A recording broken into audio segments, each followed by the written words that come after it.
On a Saturday, her young beau called to see if she'd like to go to see a show, but Miss Kate said no. I'll tell you what you can do. Take me out to the ball game. Take me out with the crowd. Buy me some peanuts and cracker jack. I don't care if I never get back. Let me root. I was good in baseball. So when you're good in something, it's easy for you to play it. So when I went to college, I played on the college team for 4 years, and then after college, I got drafted in what they call the June draft. That's where they draft most of their players, and drafted in the 9th round, and ended up playing for Oakland Athletics. They sent me off to Idaho to play in their rookie league.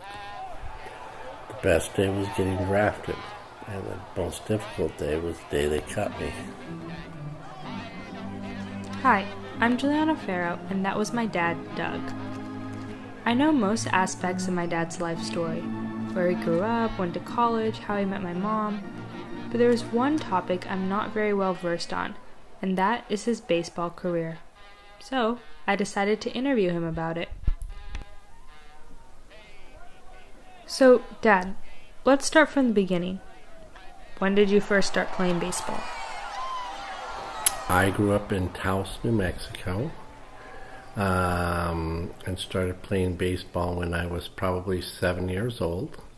Played farm league, little league, then Babe Ruth, and then eventually played high school and college baseball. He then went on to play in college. I went to Pitzer College, a small liberal arts college in Southern California. It's a part of the Claremont Colleges, so it's one of the schools connected with Claremont Colleges. What was that like for you, leaving Taos for California? It was interesting because I had never been out of the state of New Mexico. So I drove across the country with my mom and dad in a car, and we came out a couple weeks early because we wanted to do Disneyland, and we wanted to do I think it was called Marine World or something like that, Universal Studios, and any of the other Hollywood type attractions. So we stayed out here 2 weeks before college started. So when we drove out from New Mexico to California when I first went to college. So we drove out through Farmington and Kingsman, and then eventually we hit San Bernardino, California. And at that time, the freeway opened up to 4 lanes. It's the first time we saw that many cars going that fast. And we drove all the way out to Santa Monica, and then we drove up the coast, so that was the first time I ever saw the ocean. What position did you play? Each year I played, it got better and better, and I began to specialize being a pitcher. So as you begin to move up the ranks, they start only letting you do 1 or 2 things. If you're a good position player, you play the position. If you're a good pitcher, you pitch. If you're a good hitter, then you might get to DH, but I was a good pitcher, so I had a strong arm. I used to play third base, but I wasn't that good at fielding, so they eventually said, you're not going to play in the field anymore, you're going to be a pitcher only.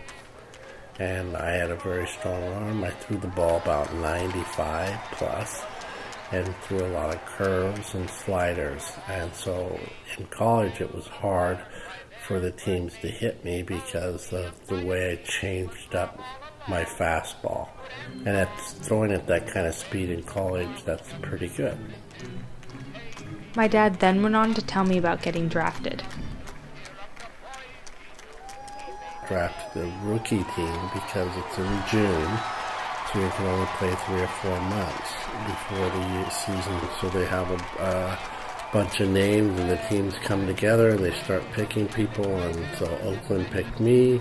Then they called me and asked me, do you want to come and play baseball? We drafted you. I said sure, and they said, well, you need to get on a plane and get out to Idaho Falls. And that's what I did. I left the next day from Albuquerque and flew out to Idaho Falls. And that draft fills all their farm system, as well as if some people get drafted right into the majors. Like when I played, there was Jose Canseco, Mark McGuire. I played with both of those guys. Obviously, Jose and Mark McGuire went up and they played in the what they call the major leagues, and they had a great career. Ricky Henderson was playing back then. He had just moved up from the league that I was in. So, Billy Martin was the coach of the Oakland Athletics. He had just moved from New York because he used to be the coach of the Yankees. So I saw Billy Martin, especially during spring season, because they mix everybody together. Everybody's in one practice. And you start out that way, and then as a few days into it, they start spreading out the pitchers and the catchers and stuff. And I was a pitcher, so I would be with all the pitchers. But eventually they spread us out into the different teams they wanted us to be on, or the different divisions. So when you got there, how did they, divide the players in the draft? So there was the single A, double A, triple A, and then the majors, the one you see on TV.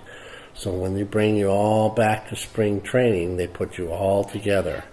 And then after a couple days, they say, okay, you guys are over here, you guys are over here. Some people, you go with this team, and then they start trying to figure out where people are playing. And you're playing every day in spring training, so you're moving up and down to different leagues, different teams, but within the athletics, within your own team. You're not switched. So you could play one day for the single A team, and the next day you could play for the triple A team. I was mixed in with the single and double A. Sometimes I went up to the triple A team to pitch 1 or 2 innings, but most of the time I was in single A and double A. So how does one move into the majors? Do you just keep playing? Yep, you keep playing, and if you don't get hurt, eventually you get up to what they call the majors, the stuff you see on TV. So you play maybe a couple years in the minor leagues, and then all of a sudden you get your chance to play on the big team. That's what they call it, the big team. If you played on the big team and you did good, then you somehow can kind of stay up there. But the careers are very short because there are only a few guys that you hear that stay for a long time. People are up and down all the time. And how often were you playing during training? What did your schedule look like? I was a starter, so a starter plays every 4 days. So when I would go out there and I would do really, really good, it would be great for 3 days. Then on the 4th day when I had to go out again, if I didn't do well, then it would be bad for 3 or 4 days. And you only had so many tries because spring training was going to come to an end. So they started in February when pitchers arrived, and by March, April, they already had set their team. So you can imagine, you might get maybe 20 chances of starting, and at that point they have to make a decision.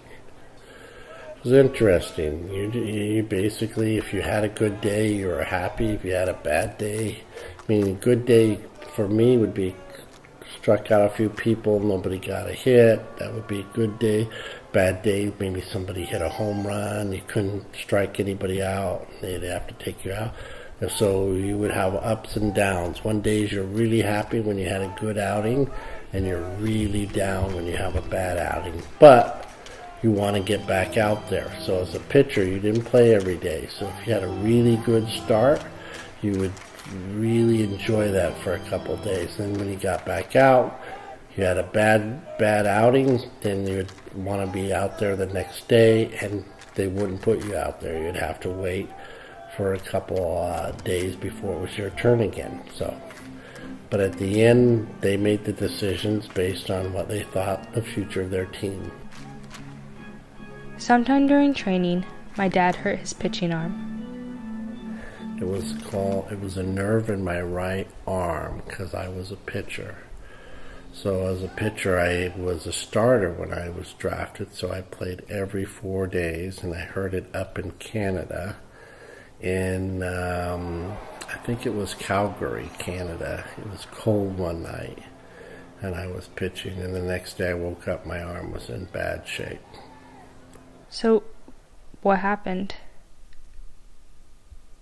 Well, it was bad because then I couldn't play. I was setting out.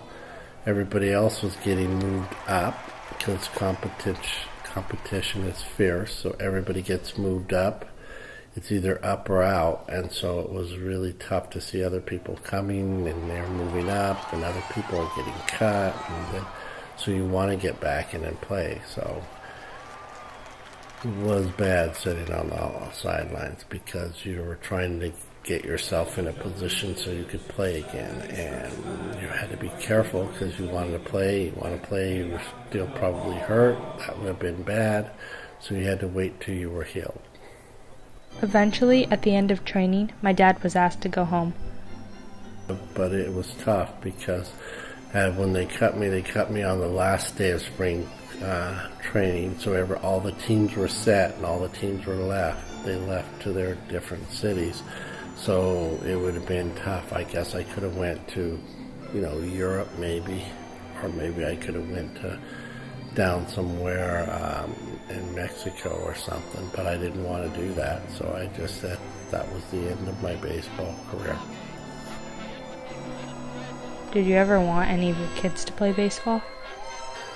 I wanted them to play Little League, and maybe if they were good enough to play up a little bit higher, but being able to see that, it's a great experience, but it's not what people really think it is. I mean, it becomes like a job when you get drafted.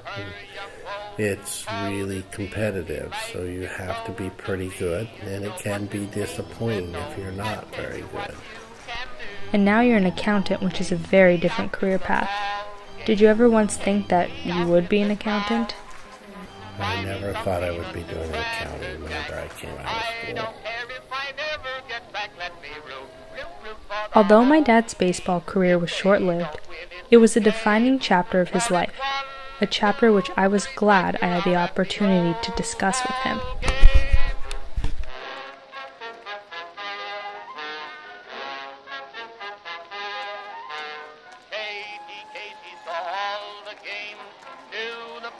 By their first names, told the umpire he was wrong all along, good and strong. When the score was just 2-2, Katie Casey knew what to do. Just to cheer up the boys he knew, she made the gang sing this song. Take me out to the ball game, take me out in the crowd. Buy me some peanuts and cracker jack. I don't care if I never get back, let me root